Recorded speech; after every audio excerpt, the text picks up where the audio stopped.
Good morning, colleagues. Good morning, our business people who are joining us today. It is an honor for me to be here with you today. I believe you learn from me as we normally learn from you. Obviously, this is an online platform, but we read the things that you post. Some of you are on LinkedIn, we are all in this platform, so we are familiar with your work. As I've been introduced, I'm Nombuso Shabalala. Here, I'm a lecturer here in the Department of Applied Management. I'm teaching in the tourism section. I specialize in cultural tourism. Today, I'll be talking to you about ethics and etiquette in tourism and in an entrepreneurial perspective. And one of the things that as UNISA, which is maybe a bit out of my presentation, we like to appreciate and also be inclusive. I've tried to put the different types of languages of greetings. Leyo, good morning, sanbonani, avusheni, lochani, tobela, kuyemore, dimacheloni. We also appreciate the sign language, which I tried to put it, the signage didn't look nice, but I'll try to sign at the end of the presentation. Why? Also, this different languages. It's a product in the tourism sector, which is something we'll touch on as we are moving forward. But as UNISA, as we try to be inclusive, we are already embedding languages. We even have a language day where we celebrate who we are as Africans. Tourism sector. We regard tourism as the fastest growing sector in the world. Here in the tourism sector, we regard it as a service sector. Yes, we have product and services, but we are here to serve because we are working with people. So when we are working with people, you may have your accommodation, you may have your transport, you may have your restaurant, you may have any type of product that you are selling. At the end of the day, that product, it needs you to serve people. Hence, we are calling that tourism is a service sector.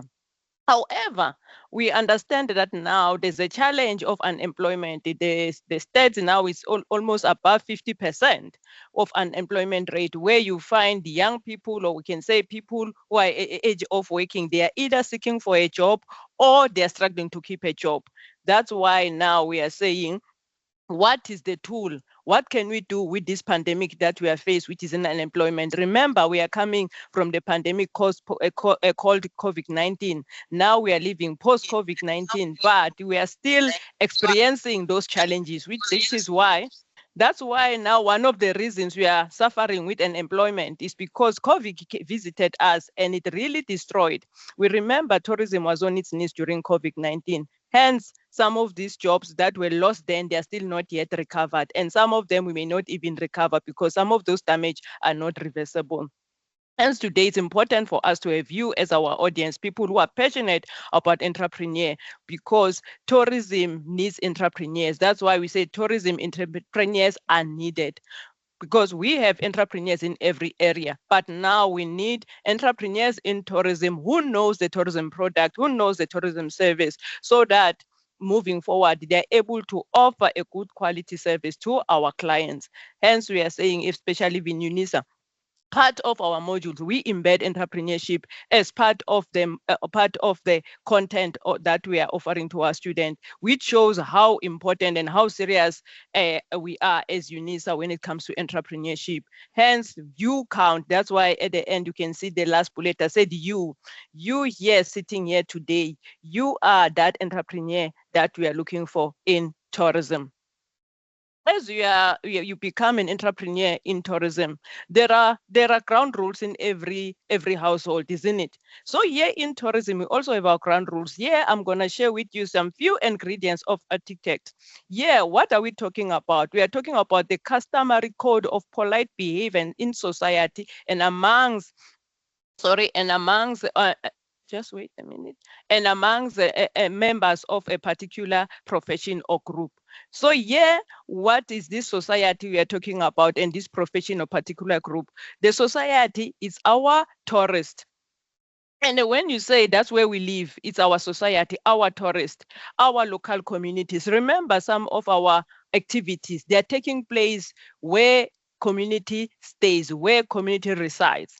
Now, there is a certain way when you go there that you must behave, especially when you go where there's still a traditional authorities to say, when you get there, how do you behave? Do you just come with your van full of tourists?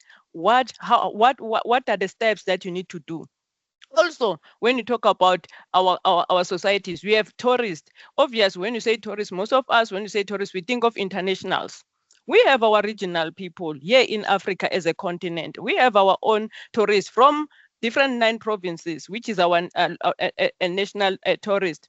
We have our tourists from people who are touring their own provinces, which we call them our local tourists, our excursions, our day visitors, isn't it? So there's a way. You also need to behave in a certain way when we are in a professional space like this, where we are engaging, where we are networking, where we are making deals, isn't it? You also belong to certain organization like your societies, and there's memberships where you belong. There's a way that you are expected to behave, isn't it? Now we have them that we've got the 8, which is on my left-hand side. I'm sure maybe it will be on your right-hand side, on your side, where we've got the etiquette, which we have 8 arrows there. These are the ingredients to say, how do I see myself that I'm conducting myself in a customary code that is expected within my society or within my profession or within my group? First of all, we can go with respect. Respect, yes, all they're important, but respect, it goes a long way. Because you may be intelligent, you may be good at this and this, but if you don't have respect, I don't think there'll be a lot of people who may want to work with you. If you have tourists or you have your customers that came to your shop or whatever business that you're conducting now, you don't treat them with respect, do you think they'll come back? No, because they may need your product. They may say, oh, I'd rather not have it than to be disrespected. So we need to always show respect. Eye contact. Unfortunately, now we are online. I'm sharing a screen. I cannot give you eye contact. But when somebody standing before you, you need to give them that attention. Look them in the eye. I know sometimes, especially as I can use the language, please. I hope nobody will feel otherwise. I'm not trying to discriminate anyone. Those us who grew up in the rural areas, like myself, I was raised by my grandmother. We were taught that you don't look an adult person in the eye. It's a form of disrespect. Unfortunately, when we come to this Western life in a workplace, eye contact is required. But even the eye contact, the way you do it in a respectful way, in a professional way, which is very important. If somebody's talking to you on the phone, you can tell that is another way of giving someone attention. You can tell that I'm talking to this person, but this person is not talking to me, is not following, or maybe they are busy with something else. You can tell. So that eye contact is in a broader context as well. Awareness. These are the things that you should be able to portray. Communication, which is part of the eye contact, because you can communicate with your eye contact. Like now we said, we have people, we have a group of people that also live with disabilities, where we need to include them. We say we are being inclusive. The way you communicate with them, you'll find yourself having this group with special needs. How do you communicate with them? How do you include them? Show kindness. And remember, when you show kindness, don't treat someone as if they cannot do anything. You talk to them. Ma'am, do you need help? Those, especially on wheelchairs, they will tell you, no, I'm okay as long as there's a ramp I can move. Especially now, some they've got wheelchairs where they can use remotes. They don't want to be picked up like kids. If they need help, they will tell you to say, please help me. Then you assist them. And as you assist our clients, it doesn't matter whether they've got special needs or they are fully able. You treat everybody with a smile. That's one thing I always tell my students to say, once you are done dressing up, we are going to work.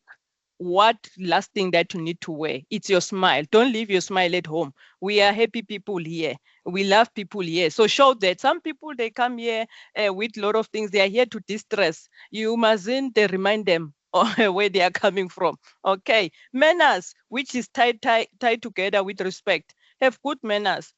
Somebody, when they're talking, you listen to them, you wait for them to finish, you see clarity. Don't jump in. This saying, so don't put the cart before the horse. Yes. Networking. Like, I'm happy that we're having you today in our platform. where you network. When we're networking, we are in a service. We send a card to a service. We are here to panel beat yourself, to get yourself more information, to say, how can I prepare myself? These are the things that when we are at networking, how do you behave? They'll be serving cocktails there. Now we are online. They'll be serving cocktails there. There's a lot of booze there. How do you behave around those spaces? Which also talks to the slide that is on my right, maybe to be on your left. This actually it also emphasizes what we just spoke about, to say being punctual. This is a good ingredient. When you come for a meeting, like today, we started on time. Mr. Rakomo started on time. Actually, I saw it there because I was just busy with other things, answering some emails. The meeting started actually before time, so that when somebody come can say, oh, I'm in the right place. You see? Dress properly. When you show up, whether we are online, like now I'm presenting online, imagine now it happens, my screen, maybe by mistake, I click a video. Now you see me, I'm on my PJs, I'm presenting to you. You dress properly, especially as us ladies. I know we have rights. We dress the way we want, but when you go to the workplace, please dress for your job. Dress for that contract you are looking for. So that we look at the part. Also, gentlemen, the thing called suit is there. I know sometimes we work in the bushes, we work in the shop behind the scene, or we are always cooking or doing this, right? When you go for these meetings, surprise them, look different. Okay, like us when we go to the bush, I wear different when I'm in the office, I wear different when I'm going to the field, so that we look the part. Respect others, which is something we touch on the other side. Respect goes a long way. Respect can open doors that intelligence alone may struggle to open. Participate actively. When we started the section, Mr. Rakomo indicated that we encourage us to participate. And you can only participate when you are prepared, isn't it? You cannot participate when you are prepared, because you may even get lost. You wouldn't be aware, the awareness we're talking about, to say what's happening here. You can't follow. You see, that's why the preparedness talks to the participation actively. So also communicate professionally, the language that we are using. And sometimes, like now, you heard me, I wanted to use a certain term. I may not know how it's going to suit with other people. Some things you may say them, then you indicate, so that you show the awareness that no, I'm using this term, but it may not maybe say mean what I'm trying to say. Then say it out loud, so that people are aware that you are mindful of the space where you are, and you are mindful of your audience. Now we're going to touch on the basic professional etiquette that we are using here in tourism. Some of the things that are presented here, we've already spoken about. We've touched them on the previous slides, which now it will emphasize to you how important they are. As something always resurface, it will tell you to say, no, this is really important. I must be able to adhere. Or if I'm not someone who's practicing it, let me teach myself and start learning. Obviously, we'll go back to always arrive on time. Time is important. Imagine we are going to sign this contract, or we are going to pitch your business proposal. Now you arrive 10 minutes late or 5 minutes late. You imagine, already they say first impression lasts longer, isn't it? So please, let's try to be on time. You'd rather be 1 hour earlier, 30 minutes earlier, than be 1 minute late. Okay. Dress appropriately for your office environment. Like I've said, we have different environments. Some people, their environment is wearing their khakis. Those who are in the bush, those who are in the office wearing their, especially let's say hostess wearing their stockings. You don't want to see hostess wearing a stocking that is checked. They must wear according to their office, isn't it?